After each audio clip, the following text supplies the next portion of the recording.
Hi everyone, welcome to Mera Physio, a pan-India chain of physiotherapy clinics. इस video में आज हम बात करेंगे लंग कोलैप्स या एटेलेक्टेसिस के फिजियोथेरेपेटिक मैनेजमेंट के बारे में।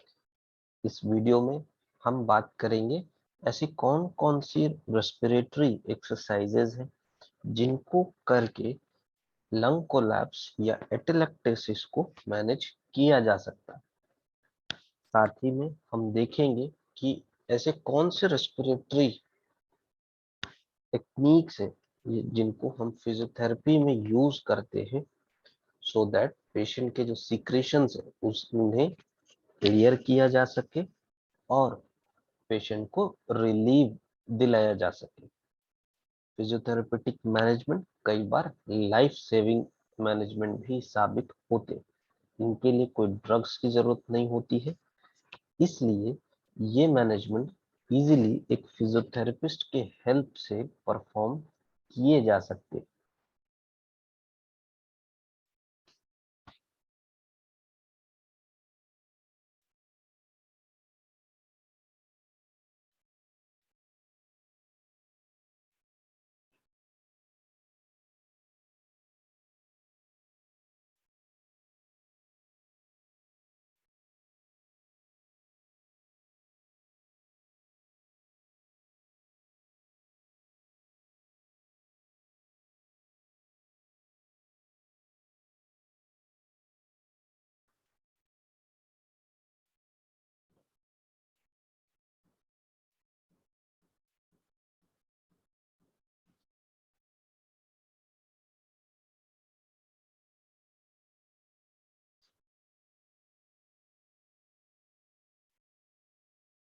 फिजियोथेरेपी ट्रीटमेंट में हम सबसे पहले देखते हैं, जानते हैं और समझते हैं कि रेस्पिरेटरी फिजियोथेरेपी का गोल क्या होता है। सबसे पहला गोल हमारा होता है कि एक्सरसाइज टॉलरेंस को इम्प्रूव करना या मेंटेन करना।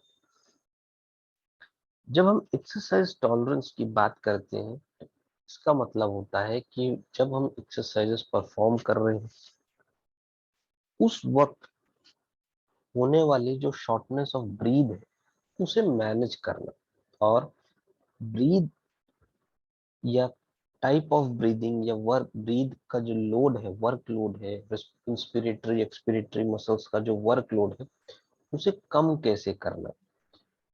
ये हमारा एक सबसे मेन और बेसिक गोल होता है रेस्पिरेटरी फिजियोथेरेपी का। अगर हमारी इंस्पिरेटरी और एक्सपिरेटरी मसल्स प्रॉपरली ट्रेंड है तो हमें कोई भी रेस्पिरेटरी कंडीशंस से बाहर निकलने में आसानी होती है, क्योंकि हमारी मसल्स स्ट्रांग है, हमारी मसल्स स्ट्रेंथन्ड है, तो हम उनसे किसी भी तरह का वर्कलोड ले सकते हैं। दूसरा हमारा जो इम्पोर्टेंट गोल होता है रेस्पिरेटरी फिजियोथेरेपी का, वो होता है फंक्शनल एबिलिटीज को इम्प्रूव करना। जैसा हम जानते हैं कि एटेलेक्टेसिस या lung collapse basically post surgical ज्यादा होता है या उन पेशेंट्स में ज्यादा देखने को मिलता है जिनमें जनरल एनेस्थीसिया को यूज किया जाता है। उसके बाद कई बार पेशेंट्स अपने डेली एक्टिविटीज परफॉर्म नहीं कर पाते, यानी उनकी जो फंक्शनल एबिलिटीज है वो प्रॉपर नहीं होती हैं, जिससे उनके डे टू डे लाइफ का जो वर्क है वो हैम्पर होता है। रेस्पिरेटरी फिजियोथेरेपी से या सिर्फ फिजियोथेरेपी टेक्निक से हम उनकी जो फंक्शनल एबिलिटीज या functional day to day life है उसे हम इम्प्रूव कर सकते हैं, उन्हें हम ट्रेन कर सकते हैं। जैसे पोस्ट सर्जिकल मोबिलिटी ड्रिल्स। अगर हम मोबिलिटी ड्रिल्स कर रहे हैं सॉरी तो पोस्ट सर्जिकल में पेशेंट को मोबिलिटी ड्रिल्स कराने से पेशेंट बहुत जल्दी मोबिलाइज होने लगता है, पेशेंट में मूवमेंट जल्दी आने लगता है, पेशेंट इजिली एम्बुलेट कर पाते। सॉरी। उसी के साथ हमारा जो तीसरा गोल है वो है हमारे फिजिकल एक्टिविटी को मेंटेन करना या इम्प्रूव करना और पेशेंट के हेल्दी बिहेवियर को इम्प्रूव करना। सॉरी। फिजिकल एक्टिविटी जैसे कि मूवमेंट, वॉकिंग, या जिसे हम गेट कहते हैं, सिट टू स्टैंड, बेड से खड़े होना, बैठना, बैठ के खड़े होना, ये सब हमारी एक normal day to day life physical activity होती। सो इनको मेंटेन करने के लिए या इनको इम्प्रूव करने के लिए पर्टिकुलर मसल ग्रुप की ट्रेनिंग, उनकी स्ट्रेंथनिंग बहुत जरूरी होती है। तो जब हम फिजियोथेरेपी को यूज करते हैं, जब हम फिजियोथेरेपेटिक टेक्निक्स यूज करते हैं, तो हमारा जो हमारे जो मसल ग्रुप्स है वो स्ट्रेंथेंड होती हैं, उनमें प्रॉपर मूवमेंट होता है और उस प्रॉपर मूवमेंट से उनकी जो स्ट्रेंथनिंग रहती है वो इम्प्रूव होती है और उनकी जो डे टू डे लाइफ की जो फिजिकल एक्टिविटी है वो भी बढ़ती है।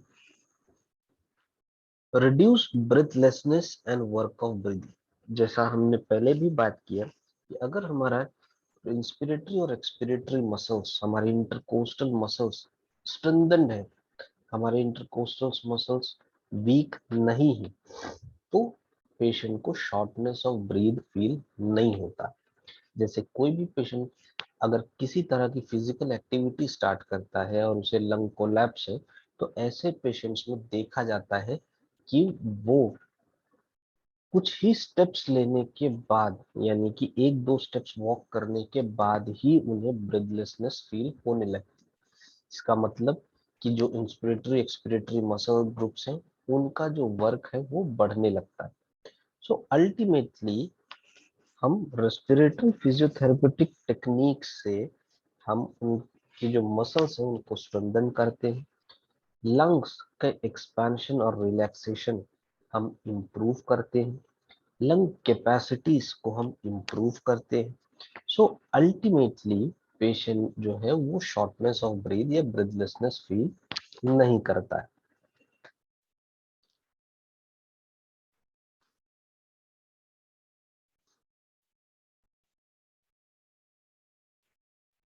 इसी के साथ हमारा जो अगला गोल है वो होता है हमारा कि वेंटिलेशन की एफिशिएंसी को इम्प्रूव करना।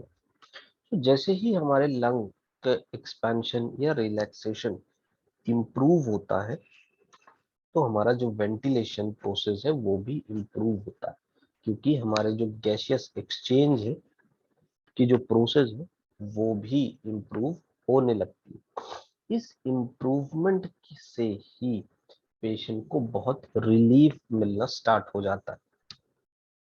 अल्टीमेटली पेशेंट की मसल स्ट्रेंथनिंग होती है, पेशेंट की जो लंग्स कैपेसिटी है वो बढ़ती है और लंग कैपेसिटी बढ़ते ही पेशेंट के जो लंग एक्सपेंशन है, जो लंग रिलैक्सेशन है, तो वो भी इम्प्रूव होता है और इसी के साथ अल्टीमेटली पेशेंट के जो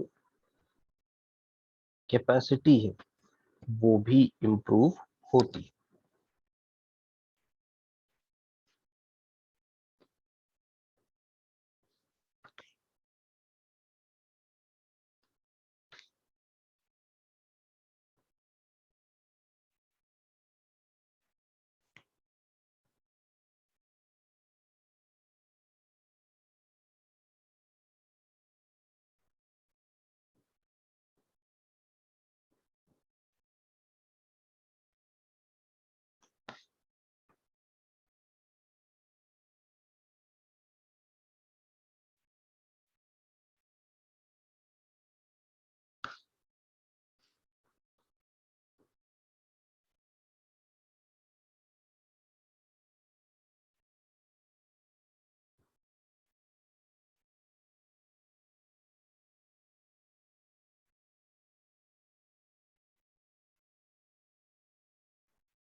Support weaning from mechanical ventilation and set up non-invasive mechanical ventilation। जैसा हमने मेडिकल ट्रीटमेंट में बात किया था कि कई बार पेशेंट्स को वेंटिलेशन या वेंटिलेटर पे डालना पड़ता है, वेंटिलेटर यूज करना पड़ता है।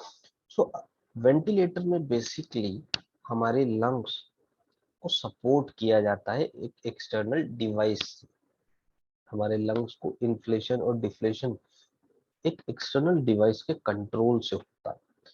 सो अगर पेशेंट वेंटिलेटर पे होते हुए भी अगर उसके जो लंग कंजेशन है वो क्लियर हो रहे हैं, जिनको हम सक्शनिंग से कर सकते हैं, अगर उनकी जो हम ब्रीदिंग एक्सरसाइजेस उनमें करवा रहे हैं और कुछ समय के लिए, कुछ फ्रैक्शन ऑफ सेकेंड के लिए अगर हम उनका वेंटिलेटर हटा करके उनसे अगर हम स्पायरोमेट्री करवाते हैं, तो अल्टीमेटली उनकी जो रेस्पिरेटरी मसल्स है वो स्ट्रेंथन होती है और उस स्ट्रेंथनिंग के कारण कई पेशेंट्स की जो ओवरऑल कंडीशन होती है वो इम्प्रूव होती है, जिससे उनके जो मैकेनिकल वेंटिलेशन से बाहर आने का जो समय होता है वो बहुत ही कम हो जाता है। और क्योंकि जब वेंटिलेटर को हटाया जाता है तो उस समय एक प्रॉपर पोजीशन, एक प्रॉपर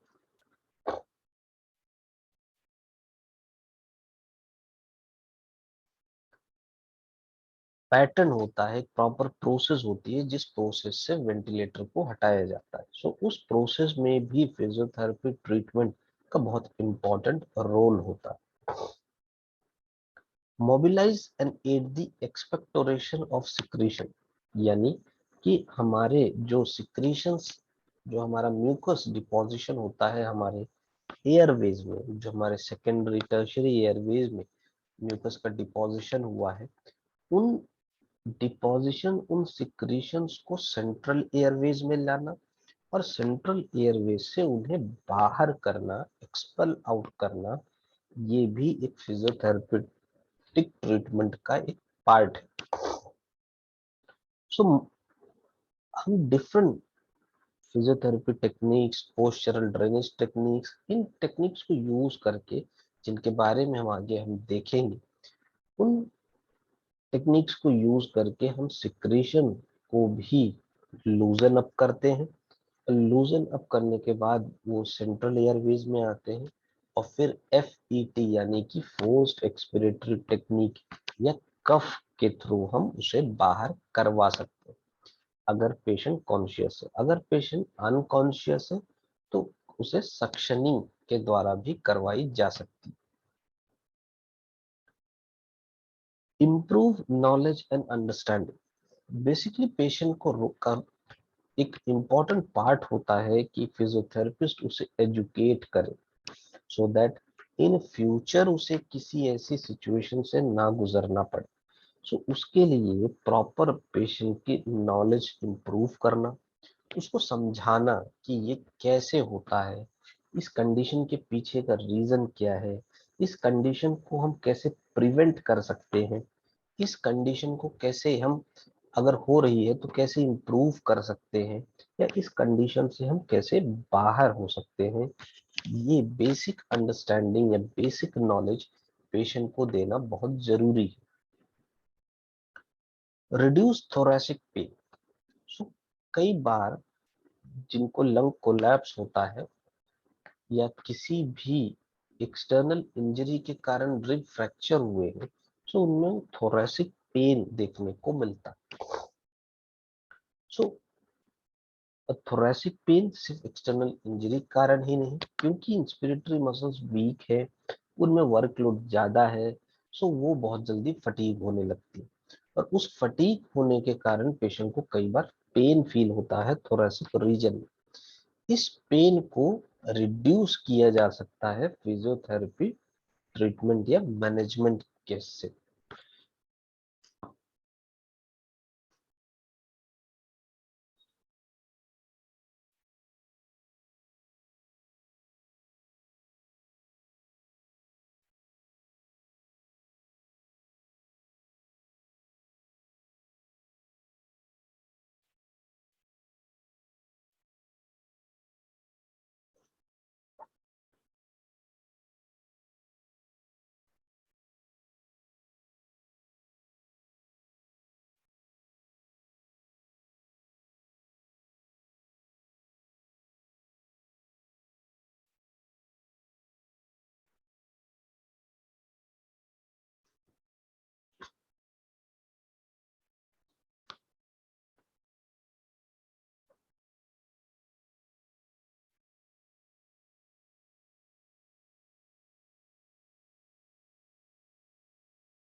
सबसे पहला और इम्पोर्टेंट जो फिजियोथेरेपी एक्सरसाइज है वो है हमारा स्पाइरोमेट्री।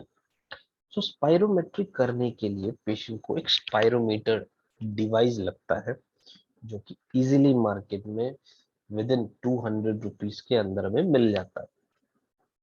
इसको करने के लिए पेशेंट को सबसे पहले कंफर्टेबली बैठना है, या कंफर्टेबली बेड में इसको लेट के परफॉर्म नहीं करना है। इसको पेशेंट बैठ के परफॉर्म करे, या एज ऑफ द बेड में रहे, या उसे चेयर में बैठाया जाए।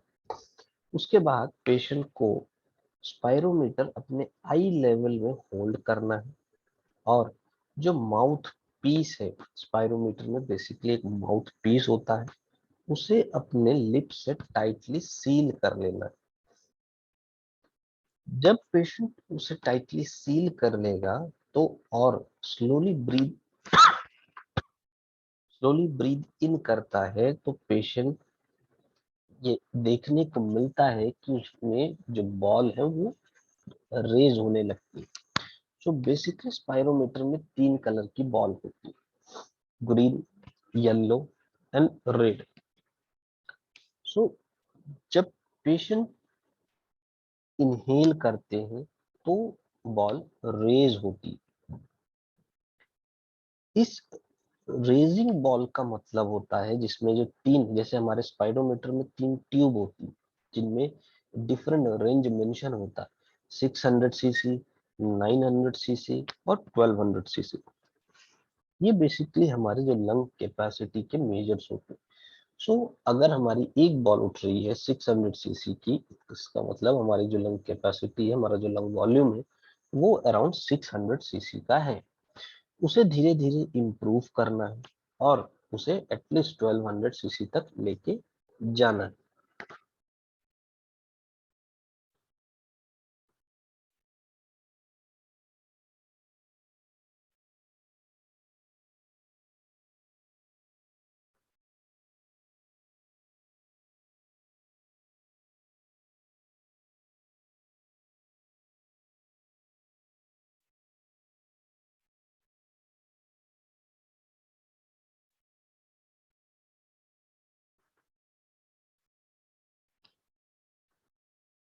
Shoulder flexion and extension.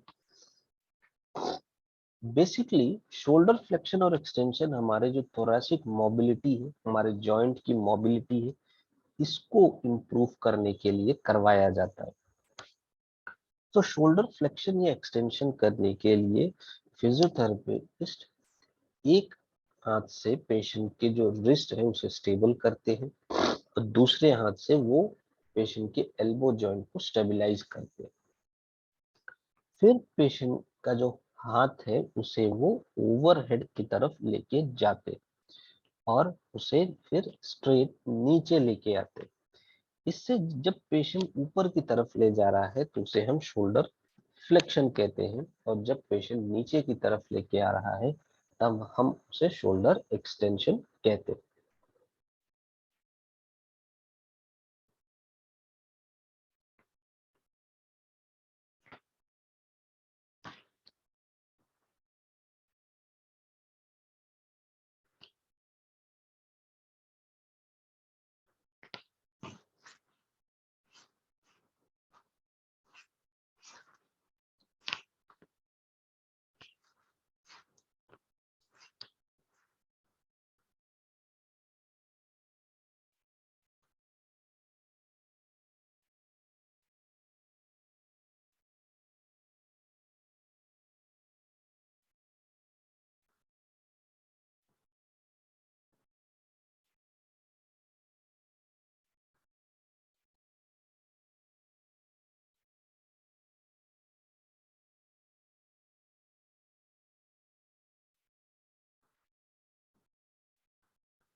Elbow flexion and extension.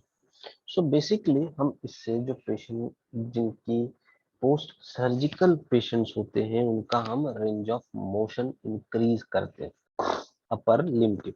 सो क्योंकि पेशेंट को अगर मोबिलाइज करना है, पेशेंट को मोबाइल करना है, तो उसके जो अपर लिम्ब के जो जॉइंट्स हैं उनमें एनफ रेंज ऑफ मोशन होनी चाहिए, और साथ ही उसके लोअर लिम्ब के जो मसल्स हैं वो भी स्ट्रेंथन होनी चाहिए। तो इसलिए सबसे पहले, क्योंकि अगर पेशेंट को वॉकर के सपोर्ट से चलना है, सो एल्बो सपोर्ट हमारा बहुत जरूरी है, यानी कि एल्बो स्ट्रेंथ हमारी बहुत जरूरी है। इसके लिए पेशेंट को सबसे पहले, पेशेंट का जो एक आर्म है उसे फिजियोथेरेपिस्ट सबसे पहले एक रिस्ट से ग्रैब करते हैं, फिर उसे जॉइंट, एल्बो जॉइंट से स्टेबल करते हैं, और फिर बेंड करते हुए टूवर्ड्स द शोल्डर, यानी कि टूवर्ड्स द हमारे डेल्टॉइड लेके आते हैं, और फिर उसे हम स्ट्रेट करते हैं। सो इसमें पेशेंट के जो एल्बो फ्लेक्शन है, एक्सटेंशन है, ये पेशेंट का इम्प्रूव होता है, और अल्टीमेटली उसका जो रेंज ऑफ मोशन है वो भी इम्प्रूव होता है।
Shoulder internal and external rotation.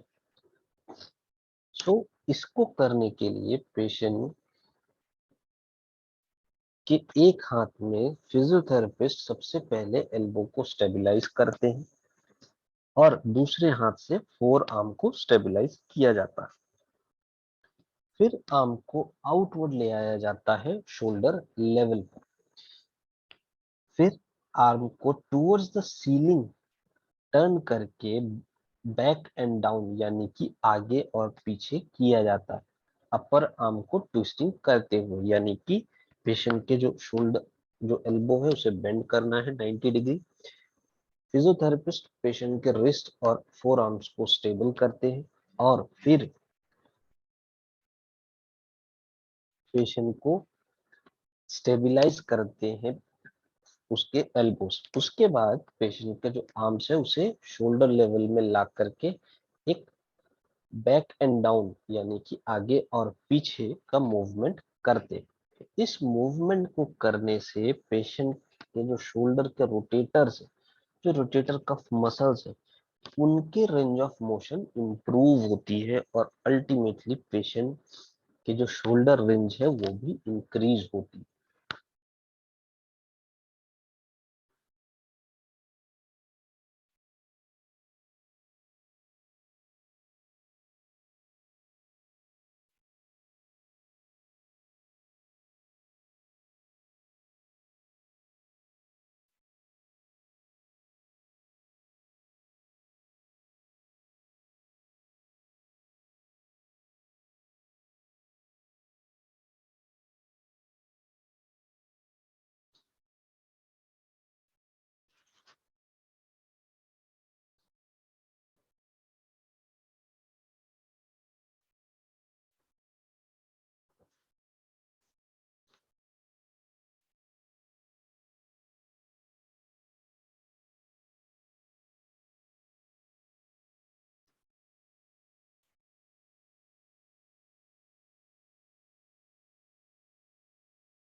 Finger wrist flexion extension.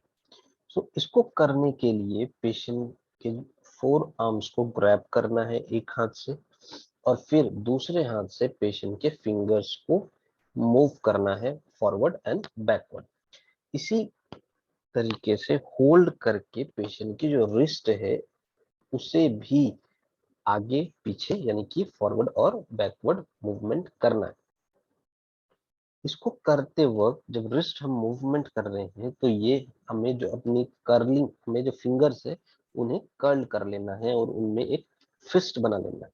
So basically इस एक्सरसाइज से पेशेंट की जो फिंगर और रिस्ट के रेंज ऑफ मोशन है वो इम्प्रूव होते हैं। और पेशेंट जब मोबाइल होने लगता है, जब पेशेंट अपनी डे टू डे लाइफ की एक्टिविटीज करने लगता है, तब पेशेंट को किसी भी चीज को ग्रिप करने में डिफिकल्टी नहीं होती। सो इसके लिए हम फिंगर का जो रिस्ट फ्लेक्शन और एक्सटेंशन परफॉर्म कर सकते हैं।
Thumb flexion and extension. So thumb finger, thumb को फ्लेक्स करने या थंब के जो स्ट्रेंथनिंग है, या थंब के रेंज ऑफ मोशन को इंक्रीज करने के लिए हम थंब फ्लेक्शन और एक्सटेंशन एक्सरसाइजेस कर सकते हैं।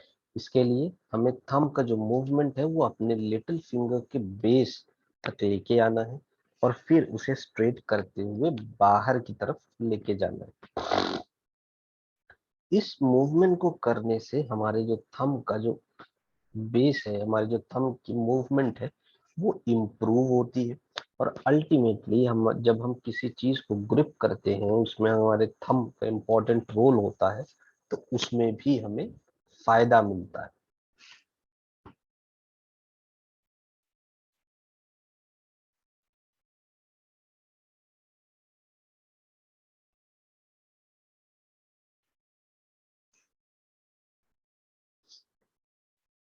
अभी तक हमने बात की है अपर लिम्ब के रेंज ऑफ मोशन एक्सरसाइजेस के बारे में, क्योंकि जब patient day to day life की एक्टिविटी स्टार्ट करता है तो उसे अपने मसल्स या अपने उसके जॉइंट्स में प्रॉपर रेंज ऑफ मोशन होना बहुत जरूरी है। उसी के साथ नीचे यानी कि हमारी लोअर बॉडी में भी सेम रेंज ऑफ मोशन होना बहुत जरूरी। तो अब हम देखते हैं अपने लोअर लिम्ब के रेंज ऑफ मोशन की एक्सरसाइजेस के बारे में। हिप और नी फ्लेक्शन। हिप और नी फ्लेक्शन के लिए पेशेंट के जो लेग है उसे एक हाथ में रख के नीज, जो अपनी बेंट नी है उसे अंदर में रखना। फिर पेशेंट के हील को स्टेबलाइज करना है। नी को बेंड करके टूवर्ड्स द चेस्ट हमें लेके आना है। यानी कि हमारा जो नी कैप होगा वो पॉइंटेड होगा टुवर्ड्स द सीलिंग। फिर पेशेंट को हमें ये अलाउ नहीं करना है कि वो अपने हिप को ट्विस्ट करे। जो फुट है वो स्ट्रेट लाइन में होना चाहिए हिप के, किसी तरह के कोई भी स्विंगिंग मूवमेंट नहीं होने चाहिए। फिर उसके बाद पेशेंट के जो लेग है उसे लोअर डाउन करना है स्टार्टिंग पोजीशन में। यानी सबसे पहले पेशेंट के नीज को बेंड करना है। एक हाथ पेशेंट के एक हाथ से फिजियोथेरेपिस्ट पेशेंट के हील को स्टेबलाइज करेगा, दूसरे हाथ से पेशेंट के जो बेंट नी है उसके अंदर में प्लेस करके उसे स्टेबल करेंगे। फिर उसे टुवर्ड्स द नी को लिफ्ट करके टुवर्ड्स द चेस्ट लेके आएंगे। नी कैप हमारा पॉइंटेड रहेगा टुवर्ड्स द सीलिंग, और जो हमारा फुट है वो स्ट्रेट लाइन में होना चाहिए हिप के। जो हमारा लेग है वो हमारा उसके बाद हम उसे स्टार्टिंग पोजीशन में लेके आ सकते हैं। कुछ इस तरह से हमें ये एक्सरसाइज परफॉर्म करनी है। इस एक्सरसाइज को परफॉर्म करने के लिए पेशेंट का जो अपोजिट लेग है वो स्ट्रेट होना चाहिए। एक हाथ से फिजियोथेरेपिस्ट हील को स्टेबल करते हैं, दूसरे हाथ से नी बेंड नी के अंडर हाथ को प्लेस करके स्टेबल करते हैं। नीज को बेंड करके हिप यानी कि टुवर्ड्स द चेस्ट लेके आते हैं, और वहां पे किसी तरह का स्विंगिंग मूवमेंट अलाउड नहीं होता।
Hip rotation.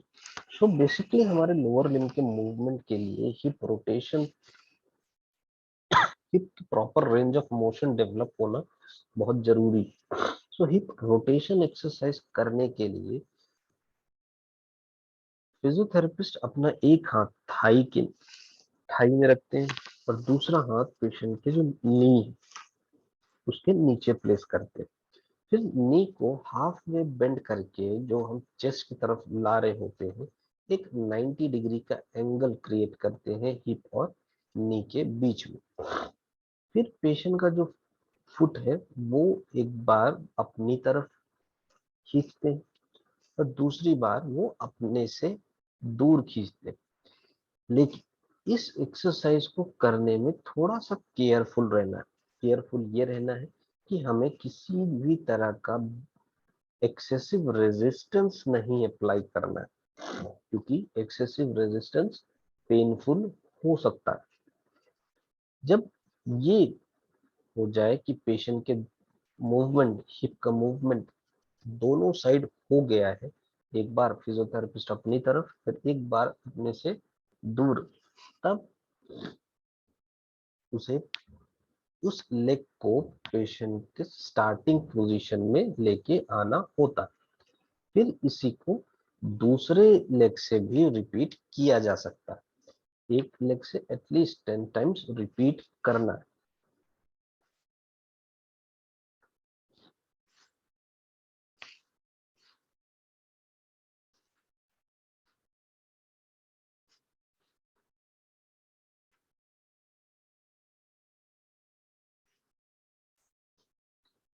सो कुछ इस तरह से हमें हिप रोटेशन एक्सरसाइज परफॉर्म करनी।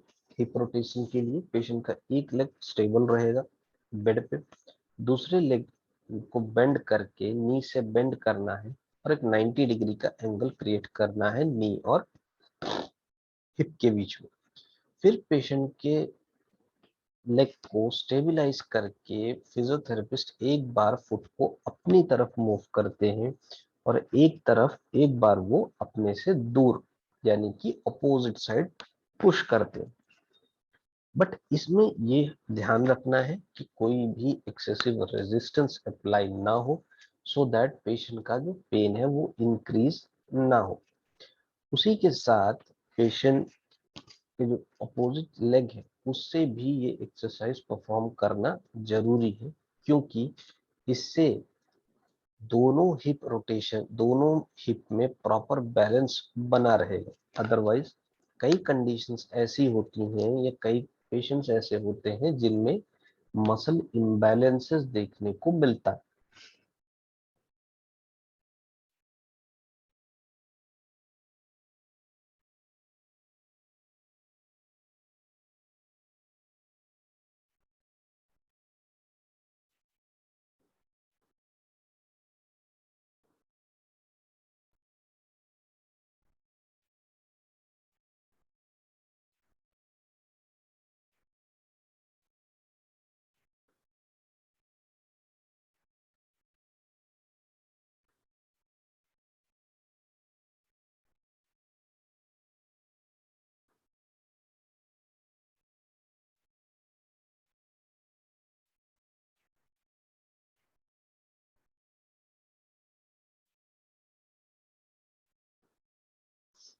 हिप एबडक्शन, हिप एबडक्शन करने के लिए पेशेंट के जो लेग है उसे हमें नीज से सपोर्ट करने, उन्हें ग्रैब करके, फिर अपना जो फिजियोथेरेपिस्ट अपना दूसरा हाथ है वो उससे वो हील के अंदर प्लेस करते हैं, जिससे अल्टीमेटली जो हिप जॉइंट है वो स्टेबल हो सके। नी को स्ट्रेट रखते हुए जो लेग है उसे सरफेस के अलाउंग मूव करते हैं, यानी कि अपनी तरफ, पहले एक बार अपनी तरफ और एक बार अपने से दूर, जो कि अप्रोक्सीमेटली 45 डिग्री का एंगल बनाते हैं।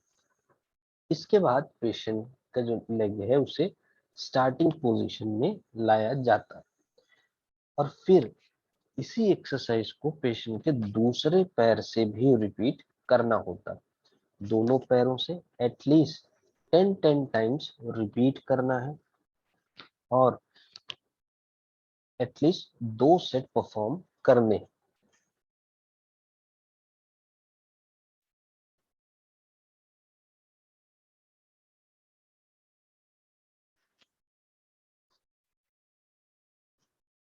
सो कुछ इस तरह से इस एक्सरसाइज को परफॉर्म किया जा सकता है। पेशेंट के हील को स्टेबलाइज करना है, नी को स्टेबलाइज करना है और फिर फिजियोथेरेपिस्ट एक बार अपनी तरफ पैर को लेके आते हैं और एक बार अपने से दूर करते हैं, यानी कि टुवर्ड्स द अपोजिट लेग लेके जाते हैं। इससे पेशेंट के जो एबडक्टर्स है उनमें स्ट्रेंथनिंग होती है और हिप के जो रेंज ऑफ मोशन है वो इंप्रूव होती है।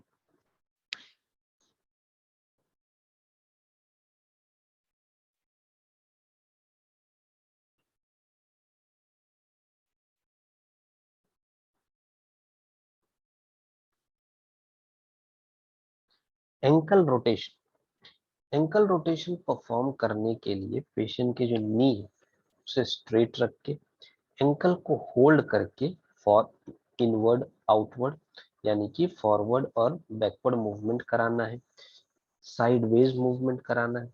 इस मूवमेंट को करने से पेशेंट जब स्टैंडिंग में पोजीशन में आते हैं या जब पेशेंट खड़े होते हैं तब फुट का बहुत इंपॉर्टेंट रोल होता है। सो अगर प्रॉपर स्टैंडिंग करवानी है तो फुट की प्रॉपर स्ट्रेंथनिंग होना बहुत इंपॉर्टेंट है। सो इसके लिए हम एंकल रोटेशन एक्सरसाइज कर सकते हैं जिससे पेशेंट के एंकल में प्रॉपर प्रोप्रियोसेप्शन और प्रॉपर स्ट्रेंथ मेंटेन रहे।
Toe flexion and extension.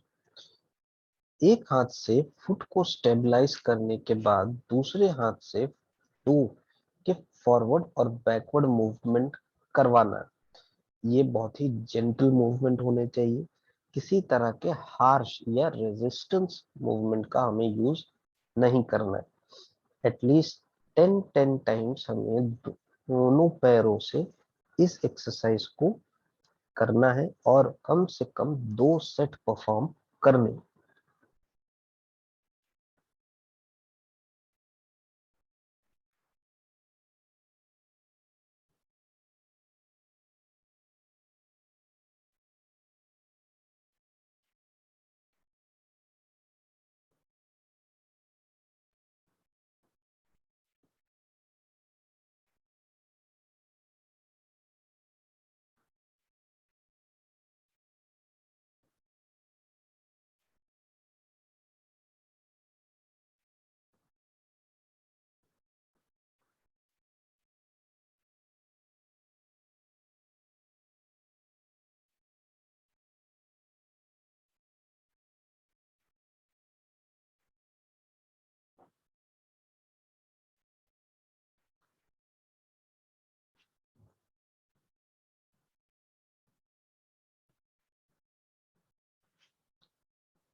Heal cord stretching.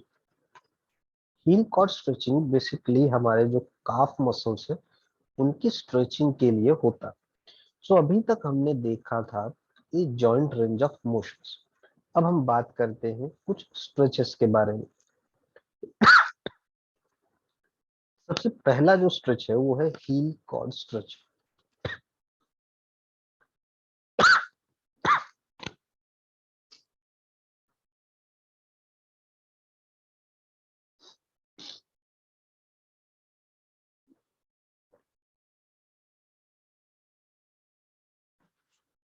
Heel cord stretching करने के लिए पेशेंट के हील को एक कप फॉर्म में हमें ग्रैब करना है और ये जो हमारा फोर आर्म है वो बॉल ऑफ द फुट से अगेंस्ट होना चाहिए।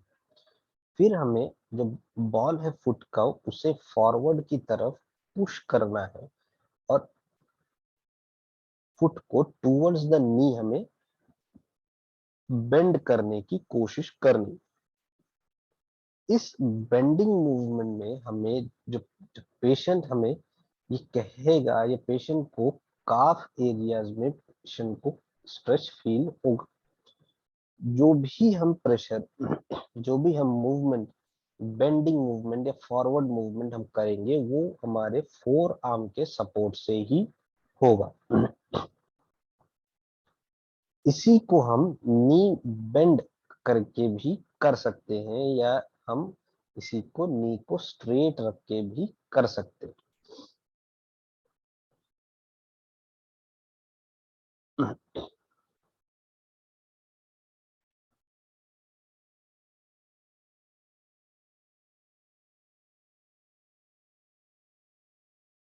तो कुछ इस तरह से हमें ये एक्सरसाइज परफॉर्म करनी।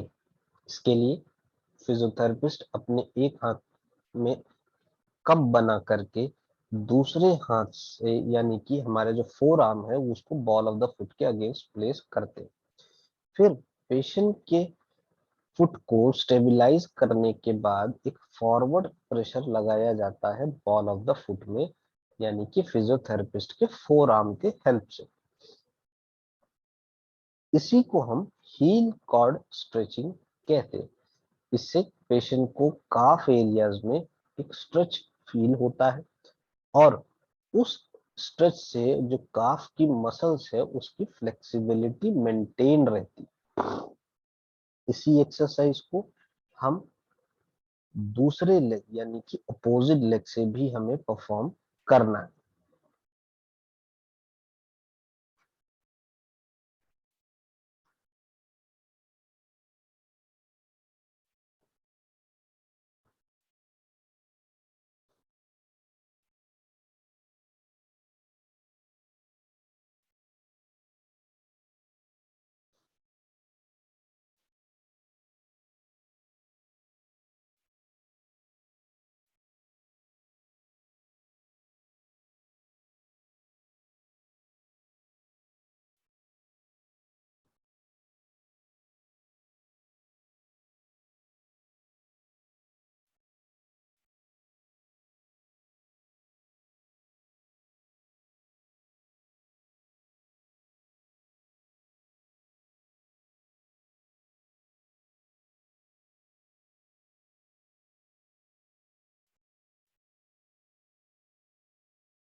Lumbar rotation.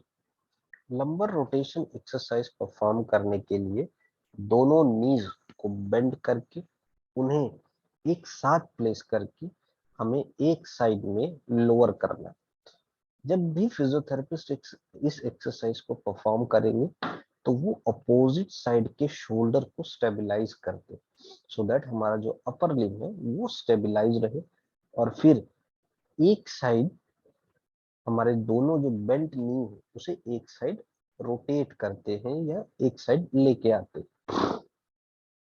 फिर इसी को अपोजिट साइड की, अगर हमने पहले लेफ्ट साइड किया था तो अब हमें राइट साइड परफॉर्म करना है।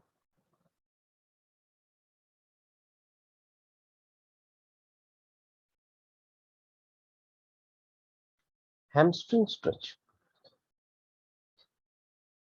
नी और हील को सपोर्ट करके पेशेंट का जो लेग है उसे रेज करना है, और फिर पेशेंट को उस पोजीशन में को मेंटेन करने के लिए कहना है। जब पेशेंट इस पोजीशन को एटलीस्ट 10 या 20 सेकेंड्स के लिए मेंटेन कर ले, तब फिर हम उसे उसके पैर को एक स्टार्टिंग पोजीशन यानी कि वापस हम फ्लोर पे लेके आते हैं। इस एक्सरसाइज को भी एट दोनों पैरों से परफॉर्म करना है, सो दैट किसी भी तरह का मसल इम्बैलेंस ना क्रिएट हो, और दोनों में बराबर की स्ट्रेंथनिंग और स्ट्रेचिंग यानी कि फ्लेक्सिबिलिटी मेंटेन रहे। इसके बाद पेशेंट को एटलीस्ट इस एक्सरसाइज को दोनों पैरों से कम 10 रेपिटेशंस परफॉर्म करने, और हर रेपिटेशन एटलीस्ट 20 सेकेंड का होल्ड होना चाहिए, सो दैट पेशेंट को एक प्रॉपर स्ट्रेच फील हो और मसल्स को इलोंगेशन या और शॉर्टनिंग में प्रॉपर टाइम मिले, जिससे पेशेंट के हैमस्ट्रिंग मसल्स की फ्लेक्सिबिलिटी इंप्रूव हो सके।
अभी तक हमने बात की हमारे जॉइंट के मूवमेंट्स और रेंज ऑफ मोशन के बारे में, फिर हमने बात किया स्ट्रेचिंग के बारे में।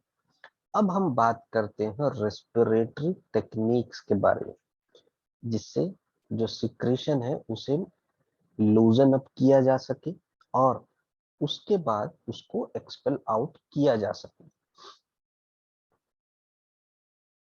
इस टेक्निक में हम पोस्चरल ड्रेनेज यानी कि डिफरेंट पोजीशन में हम ड्रेनेज करते हैं और परकशन करते हैं। जैसा कि हम जानते हैं हमारे जो लंग्स हैं उनमें लोब्स हैं, अपर, मिडिल एंड लोअर। हमारे जो राइट साइड लोब है उसमें हमारे जो हमारे राइट साइड लंग है उसमें हमारे 3 लोब्स हैं, और हमारे जो लेफ्ट साइड है उसमें हमारे 2 लोब्स। लंग सेगमेंट्स को ड्रेन करने के लिए हम ग्रेविटी को यूज करते हैं, जिसमें पेशेंट डिफरेंट पोजीशन में बैठता है और डिफरेंट पोजीशन में उसे लेटना पड़ता है। परकशन और वाइब्रेशन पेशेंट के फ्रंट, बैक और साइड यानी कि front of the chest, back of the chest और साइड ऑफ द चेस्ट से परफॉर्म किया जाता है, जिसके बाद पेशेंट को डीप ब्रीद करने के लिए कहा जाता है और उसे कफ करने को कहा जाता है। डीप ब्रीद और कफ करने की जो टेक्निक है इसी को हम फोर्स्ड एक्सपिरेटरी टेक्निक यानी कि FET कहते हैं।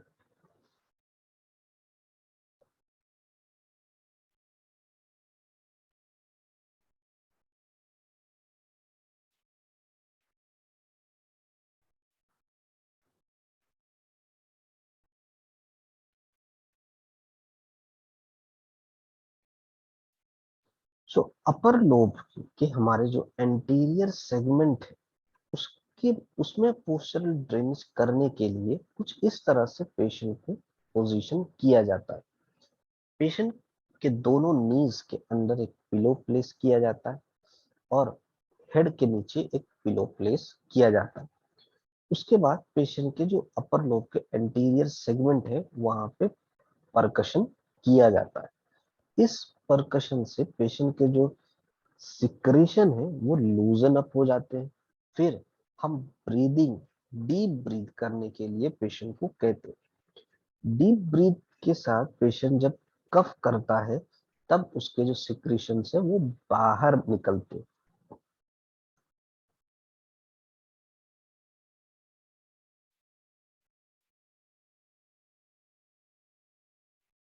लिंगुला एंड मिडिल लोब, सो इस लिंगुला के लिए पेशेंट को साइडलाइन पोजीशन में रखना है। पेशेंट के बॉडी को हमें पिलो से सपोर्ट करना है और एक हेड पिलो पेशेंट के हेड के नीचे होगा। सो लिंगुला में हमें फिर परकशन करना है और उसके बाद पेशेंट को डीप ब्रीथ करने के लिए कहना है। बेसिकली जब हम परकशन करते हैं तो हमारे जो सिक्रेशन है वो लूज होते हैं और जब हम डीप ब्रीथ करते हैं तो वो हमारे सेंट्रल एयरवेज की तरफ आते हैं। उसके बाद कफ करने से पेशेंट का जो सिक्रेशन है सेंट्रल एयरवेज से बाहर की तरफ आ जाता है। कुछ सेम पोजीशन हम मिडिल लोब के लिए भी यूज करते हैं, जैसे कि पेशेंट को साइड लाइन में लाना और पेशेंट का जो बैक है उसे सपोर्ट करना पिलो के हेल्प से और हेड सपोर्ट करना पेशेंट का पिलो से। इससे पेशेंट के जो हम मिडिल लोब को जब परकस करेंगे और परकस करने के बाद जब सिक्रेशन लूज हो जाएगा तो पेशेंट को डीप ब्रीथ करने के लिए कहा जाता है। उसके बाद कफ करने से पेशेंट के जो कफ है जो सिक्रेशन है वो बाहर निकल जाता है।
लोअर लोब के एंटीरियर बेसल सेगमेंट के लिए पेशेंट को साइड लाइन पोजिशन में लेटाया जाता है।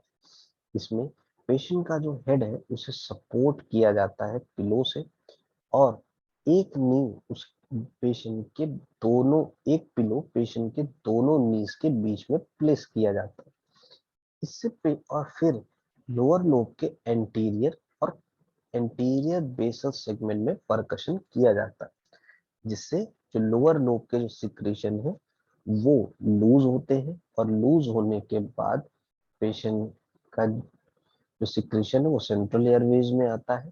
फिर पेशेंट को डीप ब्रीथ करने के लिए कहा जाता है और कफ करने के लिए कहा जाता है।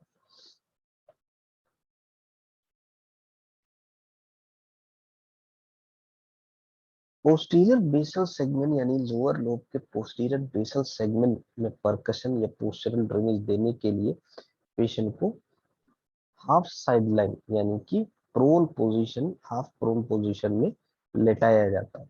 पेशेंट के आर्म्स को सपोर्ट किया जाता है पिलो से, पेशेंट के हेड को पिलो से सपोर्ट किया जाता है और फिर पेशेंट का लोअर लोब में पोस्टीरियर बेसल सेगमेंट में परकशन किया जाता है। इस परकशन से बेसिकली जो सिक्रेशंस होते हैं वो हमारे लूज होते हैं। जब पेशेंट डीप ब्रीथ करता है तो वो सेंट्रल एयरवेज में कलेक्ट होते हैं और सेंट्रल एयरवेज में कलेक्ट होने के बाद कफिंग करने से वो एक्सपेल आउट होते हैं।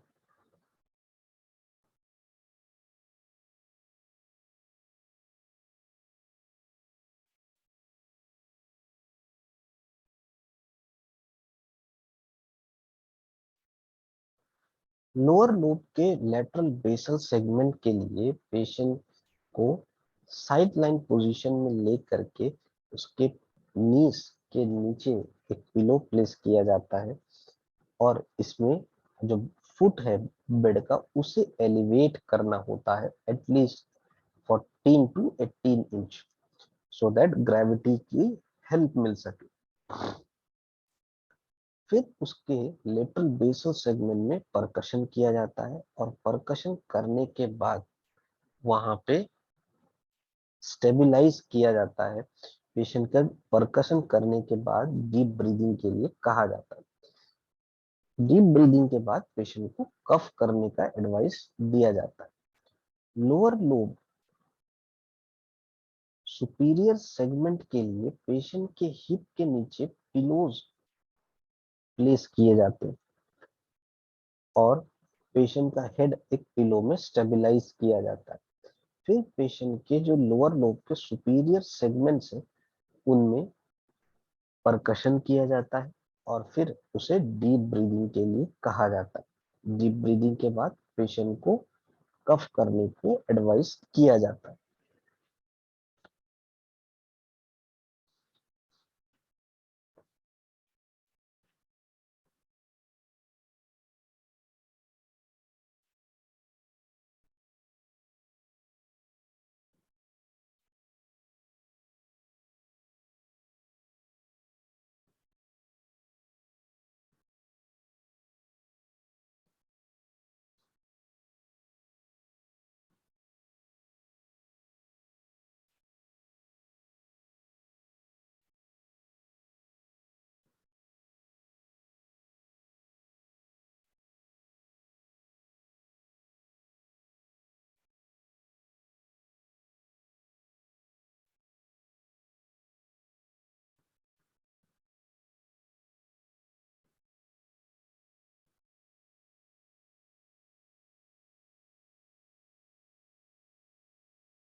अभी जो हमने पोजीशनिंग देखी वो हम एडल्ट्स में परफॉर्म कर सकते हैं।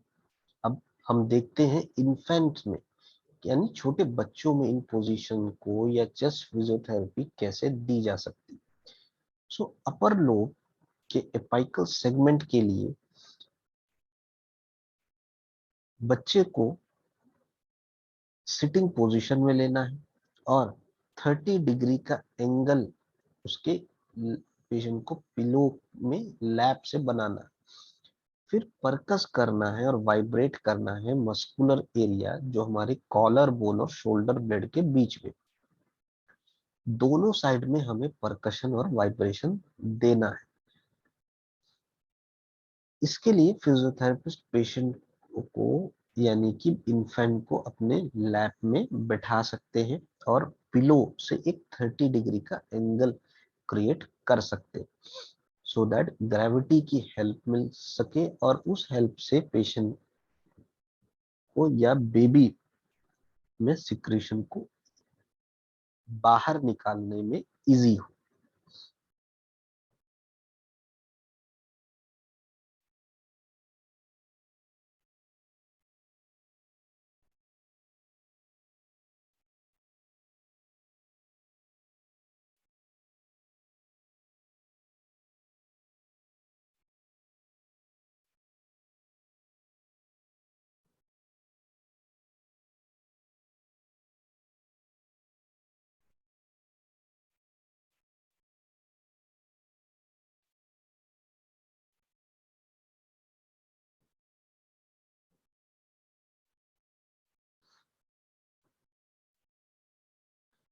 वहीं अगर हम सिटिंग में एडल्ट की पोजीशनिंग में देखें तो एपाइकल सेगमेंट के लिए यानी अपर लोब के एपाइकल सेगमेंट्स के लिए पेशेंट एक चेयर में बैठ सकता है। एक पिलो पेशेंट अपने बैक सपोर्ट में रख सकता है, जिससे पेशेंट का जो एंगल है वो ऑलमोस्ट 30 डिग्री का हो जाता है। फिर परकशन करना होता है और वाइब्रेशन करना होता है हमारे कॉलर बोन और शोल्डर ब्लेड के बीच में। ये इंश्योर करना है कि लेफ्ट और राइट साइड के चेस्ट में, यानी कि लेफ्ट और राइट साइड दोनों साइड में प्रॉपर परकशन और वाइब्रेशन होना चाहिए। अदरवाइज सिक्रीशन एक साइड से तो लूजन अप हो जाते हैं, बट अपोजिट साइड से सिक्रीशन ऑलरेडी डिपॉजिटेड रहते।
चाइल्ड में एपाइकल सेगमेंट्स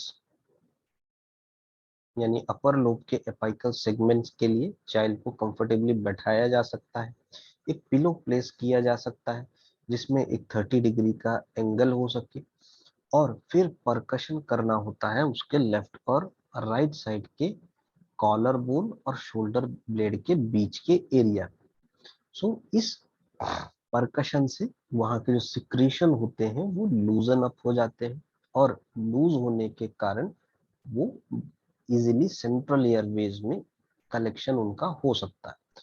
फिर ब्रीदिंग के हेल्प से और कफिंग के हेल्प से उसे एक्सपेल आउट किया जा सकता है।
चाइल्ड में अपर लोब पोस्टीरियर सेगमेंट, इसके लिए चाइल्ड को कंफर्टेबली बैठाया जाता है फ्लैट टेबल पर, और आगे की तरफ लीन करने के लिए कहा जाता है।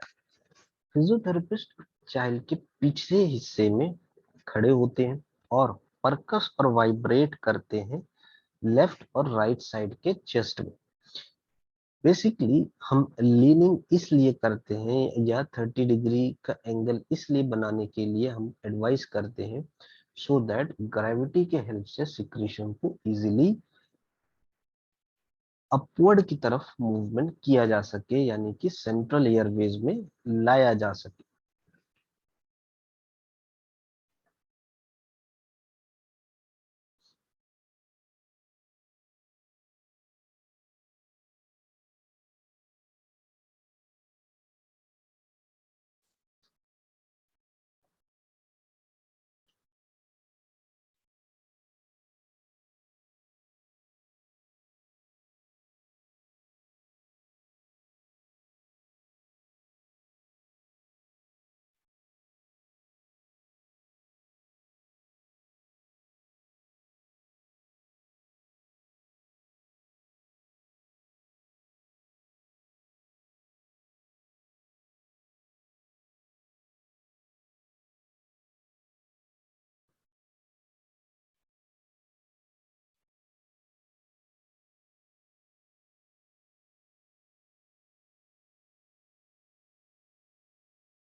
चाइल्ड में अपर लोब एंटीरियर सेगमेंट के लिए चाइल्ड को अपने बैक के सपोर्ट से एक टेबल या काउच में लेटना है। एक पिलो चाइल्ड के नीज के नीचे होना चाहिए और दूसरा पिलो चाइल्ड के हेड को सपोर्ट करना चाहिए।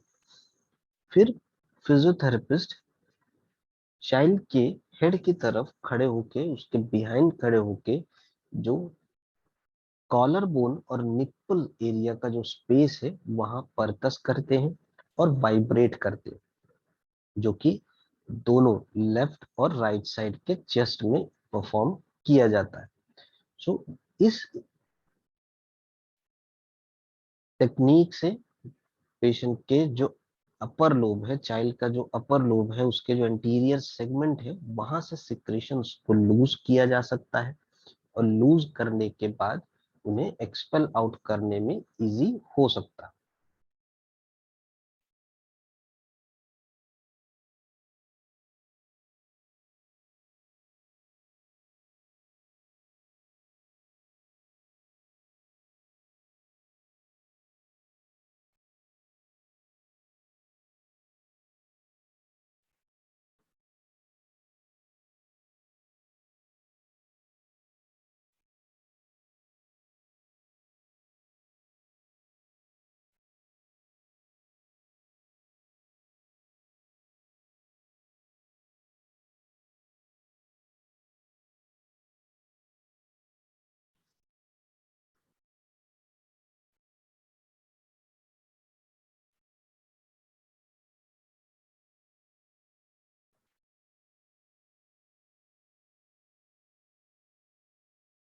चाइल्ड में लिंगुला में परकशन या वाइब्रेशन देने के लिए जो हमारा फुट है, जो हमारा बेड का फुट है, उसे 14 टू 18 इंच हमें एलिवेट करना होता है। अप्रोक्सीमेटली 15 डिग्री का एलिवेशन जरूरी होता है।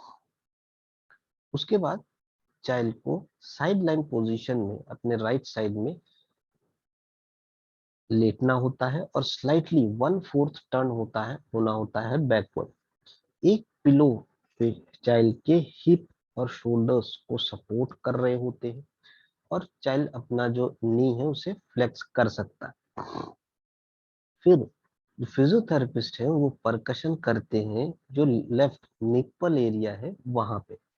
फॉर फीमेल्स, क्योंकि ब्रेस्ट हैं, टेंडरनेस के कारण जो परकशन और वाइब्रेशन होता है वो हील ऑफ द हैंड, यानी कि हमें अपने हाथों के जो पंजे हैं उसे हील से आर्म पिट और फिंगर्स के बेनिथ हमें ब्रेस्ट टिश्यूज में देना है।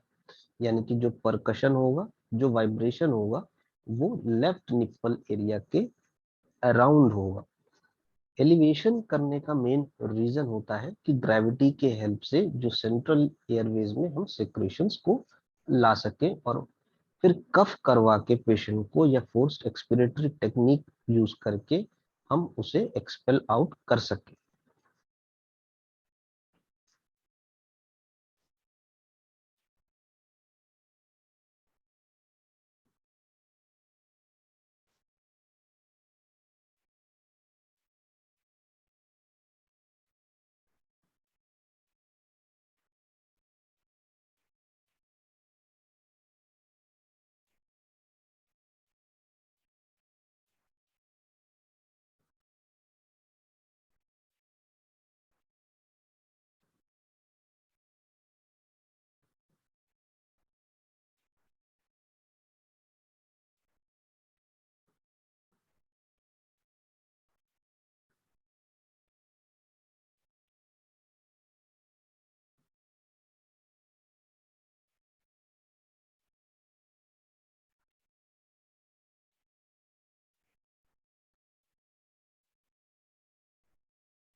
चाइल्ड के मिडिल लोब में परकशन करने के लिए जो हमारा बेड का फुट है उसे 14 इंचेस अप्रोक्सीमेटली 15 डिग्री में एलिवेट करना है।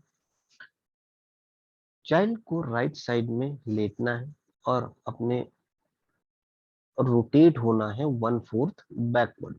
सो एक पिलो वो चाइल्ड के बेनिथ प्लेस होता है जो कि शोल्डर और हिप को स्टेबलाइज करते हैं। चाइल्ड अपने नीज को फ्लेक्स कर सकते हैं या बेंड भी करके रख सकते हैं। उसके बाद परकशन और वाइब्रेशन पेशेंट के राइट निप्पल एरिया में किया जाता है।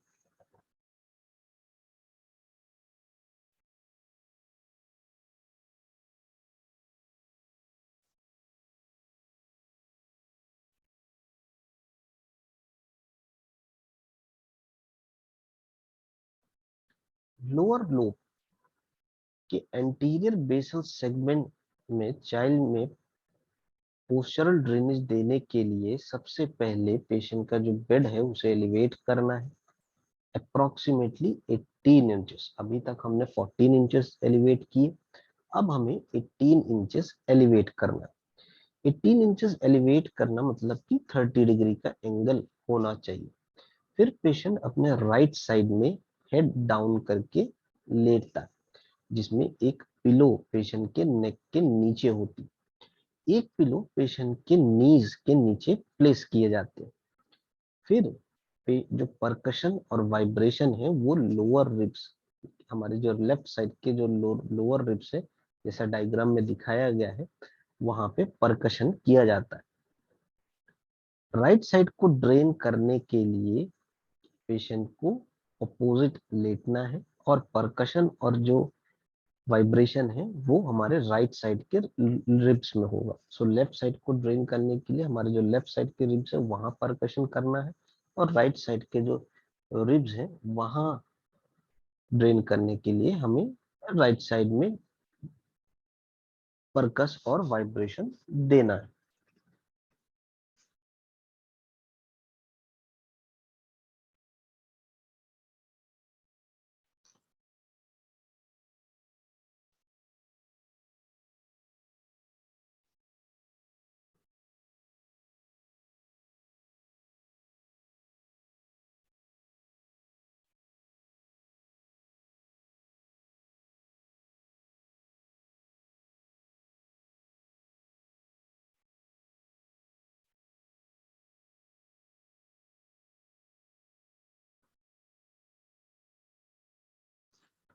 लोअर लोब के पोस्टीरियर बेसल सेगमेंट में पोस्चरल ड्रेनेज देने के लिए जो एलिवेशन होता है टेबल का वो 18 इंचेस रहेगा अप्रोक्सीमेटली 30 डिग्रीज का। जो चाइल्ड है वो अपने एब्डोमिनल सपोर्ट हेड डाउन में लेटता है और जो पिलो है वो हिप के नीचे प्लेस किए जाते हैं। फिर पेशेंट के परकशन और वाइब्रेशन होता है लेफ्ट और right side of the spine में। हमें लोअर रिब्स या स्पाइन को परकस या वाइब्रेट नहीं होना करना है। हमें सिर्फ परकशन या वाइब्रेशन देना है हमारे जो साइड से, हमारे स्पाइन के साइड से ऑब्लिक्स, वहां पे हमें परकशन या वाइब्रेशन देना है। उसके बाद एफईटी यानी कि फोर्स एक्सपिरेटरी टेक्निक से उस सिक्रेशन को बाहर किया जा सकता है।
लोअर लोब्स के लेटरल बेसल सेगमेंट, इसको करने के लिए जो पेशेंट की जो टेबल है, जो बेड है, उसे 18 इंचेस में एलिवेट करना, approximately 13 degrees.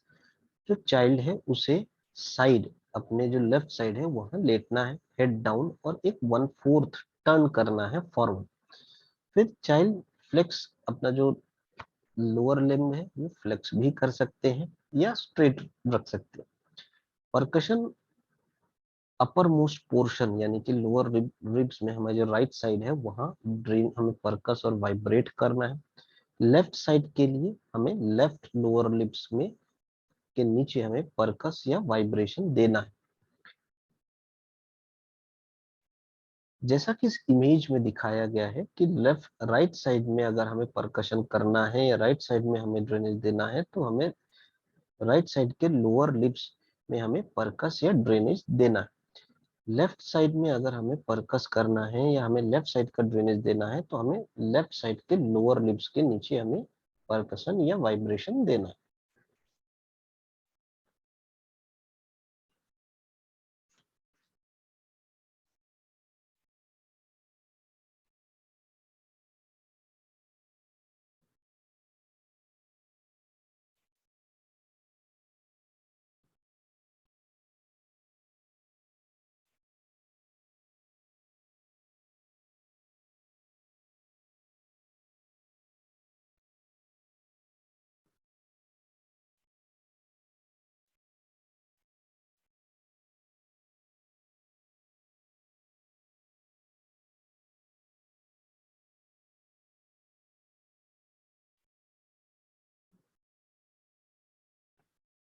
Lower lobe superior segment, सो लोअर लोब सुपीरियर सेगमेंट में ड्रेनेज करने के लिए पेशेंट को अपने एब्डोमेन में फ्लैट लेटना है। दो पिलोस प्लेस होती हैं पेशेंट के हिप के नीचे।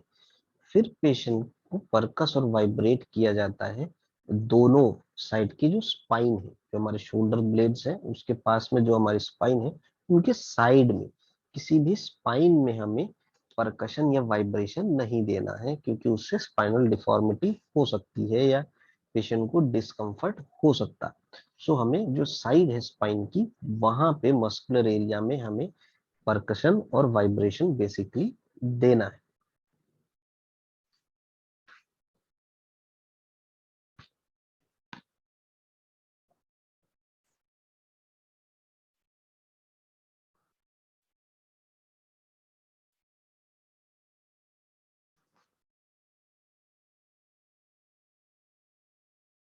अभी तक हमने बेसिकली पोस्चरल ड्रेनेज टेक्निक्स के बारे में बात किया। अब हम बात करते हैं एयरवेज को क्लियरेंस करने की। सो कफिंग एक नेचुरल वे होता है कि हम जिससे अपने जो लंग्स में हमारे सिक्रीशंस है उन्हें हम रिमूव कर सकें। कई बार म्यूकस या फ्लेगम उनके डिपोजिशन के कारण भी कफ होता है। जब चेस्ट इन्फेक्शन होता है तो ये बहुत इंपॉर्टेंट रहता है कि कफ या म्यूकस हमारा बाहर निकले। इससे हमारी जो ब्रीदिंग ट्यूब होती है वो ओपन अप होती है और हमारे जो ब्रीदिंग है वो इम्प्रूव होती है, इजियर होती है।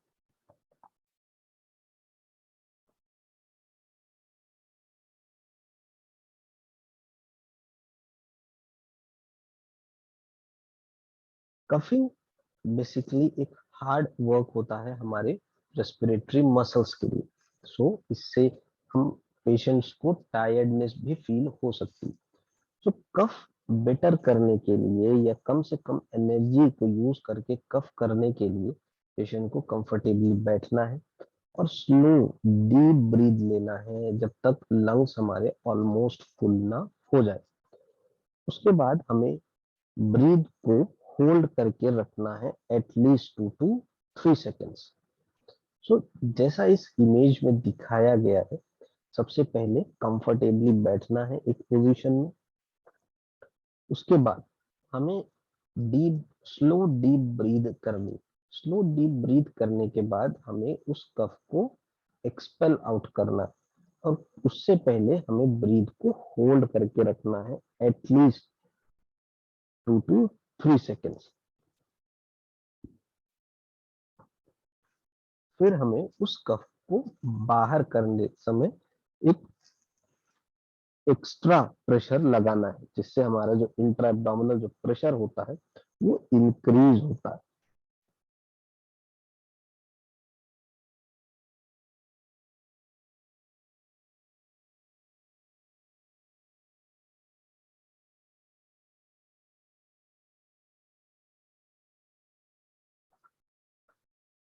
हमें 2 बार कफ करना है अपने जो माउथ है उन्हें ओपन करके। सो फर्स्ट कफ हमारा म्यूकस को लूजन करेगा और सेकंड कफ ये हमारे थ्रोट में वापस लाएगा, moves it to the throat. फिर हमें धीरे से स्निफ यानी कि ब्रीद इन, राइट ब्रीद, बड़ी सांस ले, गहरी सांस लेकर के हमें कफ करना है। क्योंकि अगर हमें कफ बहुत बड़ी ब्रीद ले रहे हैं, बहुत गहरी सांस ले रहे हैं, तो कई बार हमारे जो ये म्यूकस डिपोजिशन हमारे सेंट्रल एयरवेज में आया है, तो सेंट्रल एयरवेज से वो वापस जा सकते हैं। कफ जो भी हमारा बाहर निकल रहा है, जो भी स्पूटम बाहर निकला है, उसका कलर चेक करना बहुत इंपॉर्टेंट है। क्योंकि डिफरेंट कलर कोड्स यूज किए जा सकते हैं डिफरेंट इन्फेक्शंस को डिटेक्ट करने के लिए। फिर हमें रेस्ट करना है और अपने हाथों को धो लेना है, क्योंकि उसी हाथ से हमने टिश्यू को पकड़ा था जिसमें स्पूटम आया था। इसको हम अपने ब्रीदिंग एक्सरसाइजेस के साथ परफॉर्म करते हैं और मॉर्निंग में एटलीस्ट हमें परफॉर्म करना है, और before going to the bed यानी कि रात में सोने से पहले।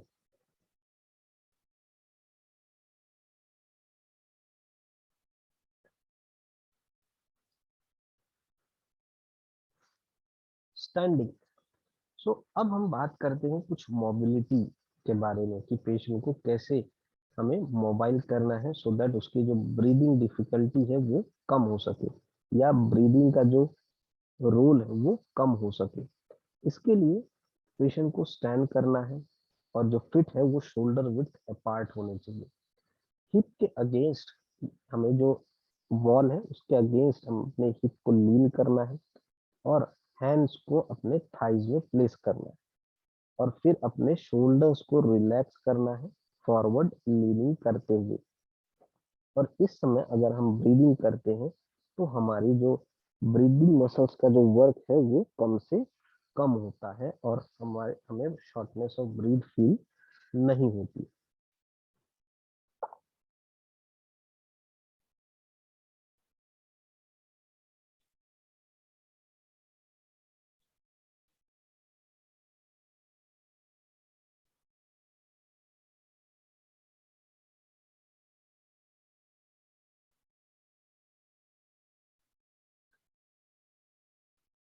हमें, अगर हम दूसरे तरीके से स्टैंडिंग करना चाहें तो इसके लिए हमें एक सपोर्ट चाहिए जो हमारी ऑलमोस्ट लंबर हाइट के होने चाहिए। हमें अपने हाथों को वहां रेस्ट करना है, अपने हैंड्स को वहां प्लेस करना है, और फिर हमें रिलैक्स करना है अपनी नेक को और अपने हेड को, और अपने शोल्डर्स को हमें रिलैक्स करना है। इससे हमारे जो ब्रीदिंग का जो वर्क है वो कम हो जाता है, और इससे हमारा जो ब्रीदिंग मसल्स का जो लोड है वो भी कम हो जाता है, और अल्टीमेटली हमारी ब्रीदिंग इंप्रूव होती है।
स्लीपी।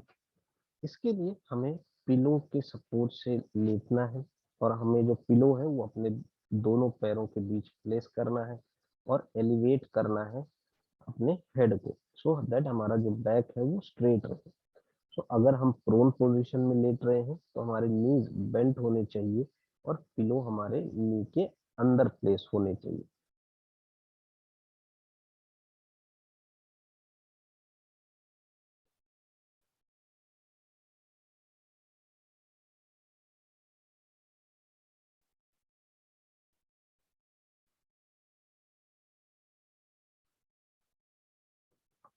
सो कुछ इस तरह से पेशेंट लाई डाउन कर सकते हैं या पेशेंट सो सकते हैं, जिसमें उनको पोस्चरल ड्रेनेज या उनकी जो ब्रीदिंग मसल्स का जो वर्क है वो कम हो सकता है और उन्हें शॉर्टनेस ऑफ ब्रीथ फील नहीं होगी।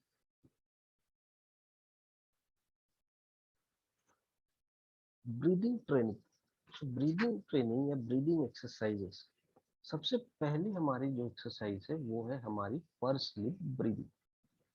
पर स्लिप ब्रीदिंग में पेशेंट को स्लोली ब्रीद इन करना है नोज से और काउंट करना है 1 और 2। फिर एक पर्स या प्लकर हमें अपने लिप्स में से फॉर्म करना है जैसे कि हम विसल करते हैं, और फिर 1 2 3 4 काउंट करके पर्स लिप के साथ हमें एक्सपेल करना है या ब्रीद आउट करना। किसी तरह का हमें फोर्स आउटवर्ड मूवमेंट नहीं करना है।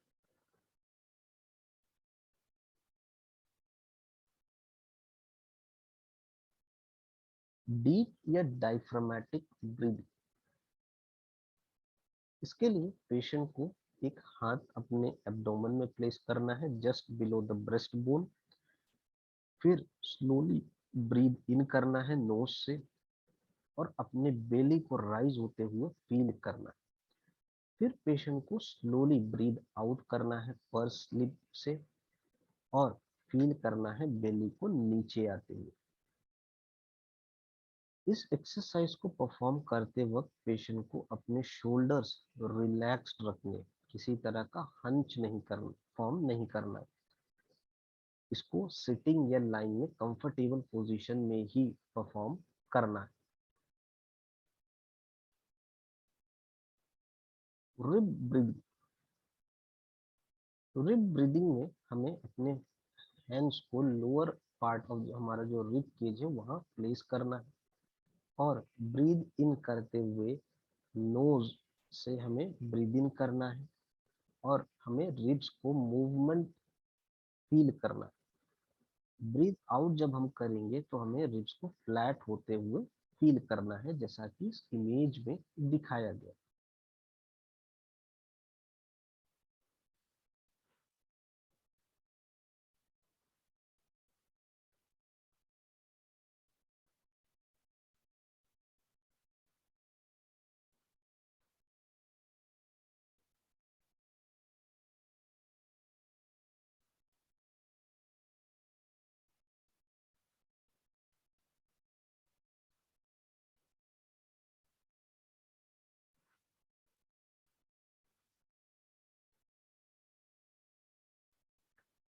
ट्रंक रोटेशंस, इसके लिए पेशेंट को रिलैक्स पोजीशन में लेट में बैठना है, आर्म्स को क्रॉस करना है फ्रंट में अपने शोल्डर्स को रिलैक्स रखते हुए। ब्रीद इन करना है हमें नोज से, फिर हमें पर स्लीप पैटर्न में ब्रीद आउट करना है और अपने बॉडी को वन साइड टर्न करना है। फिर हमें ब्रीद इन करना है और फिर ब्रीद आउट करते हुए हमें वापस से अपने स्टार्टिंग पोजीशन में वापस आना है। सो सबसे पहले हमें अपने आर्म्स क्रॉस करने हैं, अपने शोल्डर्स को रिलैक्स करते हुए नाक से हमें ब्रीद इन करनी है और फिर ब्रीद आउट करना है हमें फर्स्ट लिप ब्रीदिंग से, और ब्रीद आउट करते हुए हमें अपने बॉडी को एक साइड में टर्न करना है। फिर हमें ब्रीद इन करना है और इन और आउट यानी कि एक्सलेशन करते हुए हमें वापस रिटर्न होना है सेंटर पे। फिर हमें रिपीट करना है दूसरे साइड। एटलीस्ट 3 to 5 टाइम्स हमें रिपीट करना है हर डायरेक्शन में।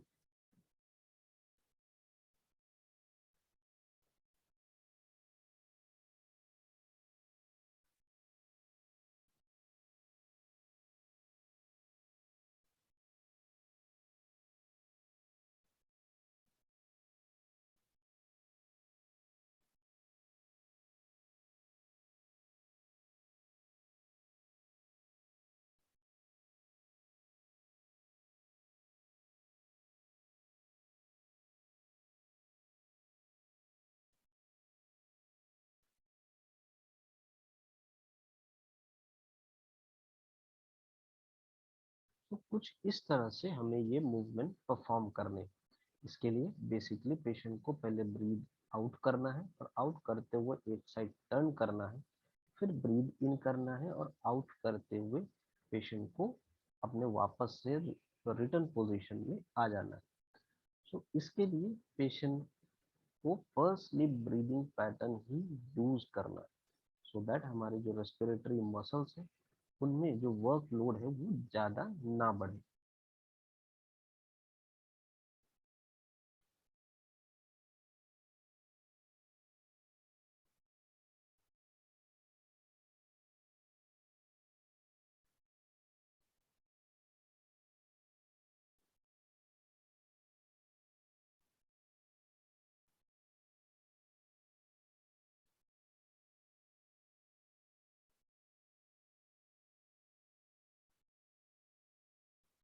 रीचिंग टू द स्काई, इसके लिए पेशेंट को कंफर्टेबली बैठना है और आर्म्स रिलैक्स होने चाहिए साइड्स में।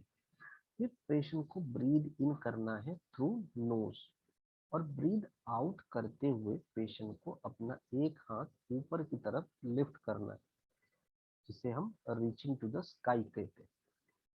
फिर पेशेंट को ब्रीद इन करना है और ब्रीद आउट करते हुए आर्म को नीचे लेके आना है, यानी कि स्टार्टिंग पोजीशन में लेके आना है।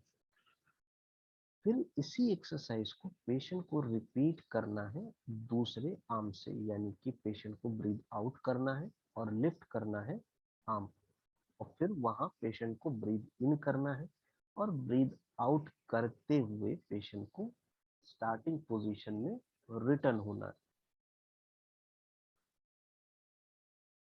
इस साइकिल को पेशेंट को एटलीस्ट 3 to 5 टाइम्स रिपीट करना।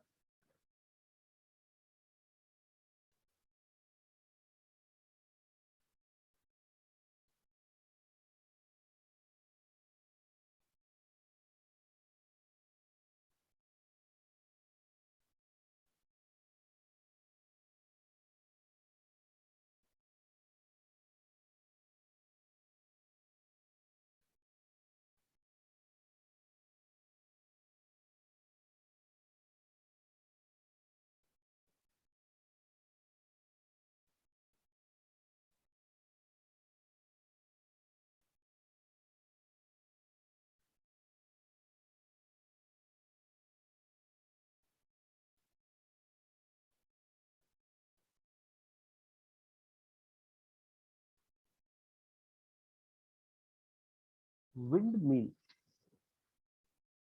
इस एक्सरसाइज को परफॉर्म करने के लिए पेशेंट को कंफर्टेबली बैठना है और आर्म्स को साइड में रिलैक्स रखना है। ब्रीद इन करना है थ्रू नोज और ब्रीद आउट करना है फर्स्ट स्लीप ब्रीदिंग पैटर्न से।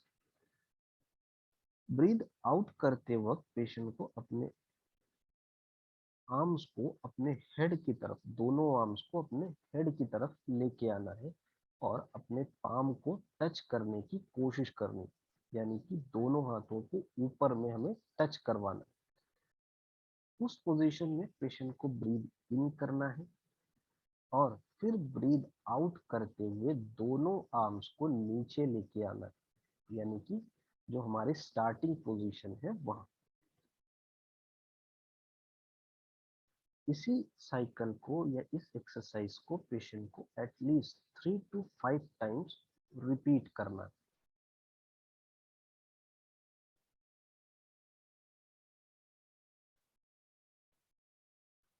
Warm up, basically warm up किसी भी एक्सरसाइज को परफॉर्म करने से पहले हमें करना। वार्म अप करने से पहले हमारा जो हार्ट रेट है वो इंक्रीज होता है, हमारा कार्डियक आउटपुट इंप्रूव होता है और हमारा जो ब्रीदिंग रेट है वो भी कम हो जाता है। सो वार्म अप हमारी जो मसल्स है उनको वार्म करता है और हमारा जो बॉडी टेम्परेचर है उसे रेगुलेट करता है। इससे बेसिकली हमारी जो इंजरी का जो रिस्क है वो भी कम हो जाता है। हमें धीरे धीरे यानी कि हमारी जो स्पीड है एक्सरसाइज इक्विपमेंट की इन्हें हमें धीरे धीरे इंक्रीज करना, सो दैट एक सडन किसी भी तरह का मूवमेंट ना हो, और सडन मूवमेंट नहीं होगा तो हम किसी भी तरह की सेकेंडरी इंजरी से बच सकते हैं। यही सेम चीज वॉकिंग में भी हमें करनी, कि हमें पहले एकदम स्लो वॉकिंग करनी है, फिर हमें कुछ दिनों बाद ही अपने वॉकिंग की स्पीड को हमें प्रोग्रेस करना है या उनका प्रोग्रेशन करना है। इसको वार्म अप हम किसी भी तरह का कर सकते हैं जिसमें बेसिकली हमारे डायनामिक मूवमेंट्स इन्वॉल्व रहते हैं, और हमें किसी भी एक्सरसाइज या स्पोर्ट्स इवेंट या कोई भी फिजिकल एक्टिविटी में इन्वॉल्व होने से पहले वार्म अप जरूर करना है, और एक्सरसाइज के पूरे होने के बाद कूल डाउन सेशन जरूर करना है।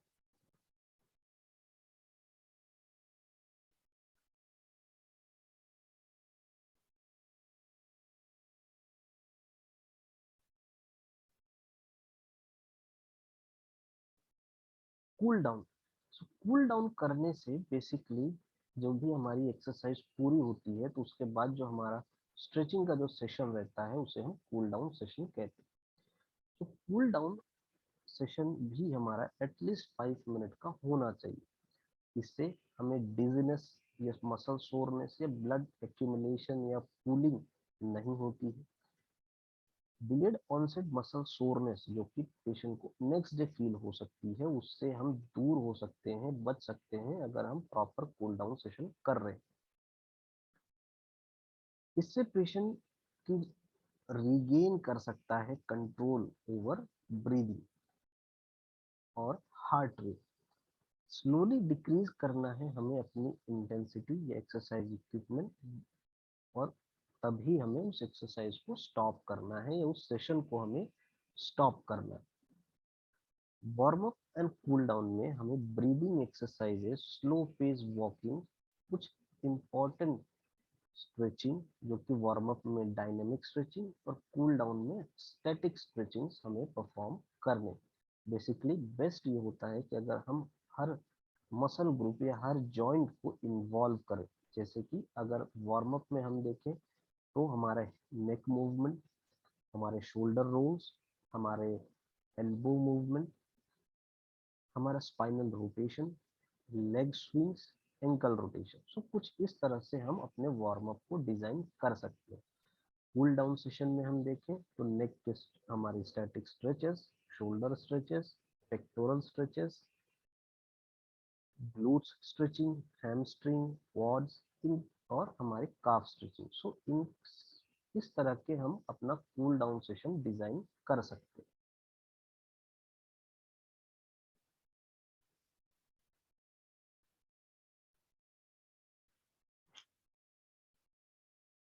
मैं उम्मीद करता हूँ कि मेरा फिजियो द्वारा दिया गया लंग कोलैप्स के फिजियोथेरेपेटिक ट्रीटमेंट पर ये सेशन आपको पसंद आया होगा और आपको हेल्दी रहने में मदद करेगा। इसी के साथ ये वीडियो यहीं पर समाप्त करते हैं। धन्यवाद।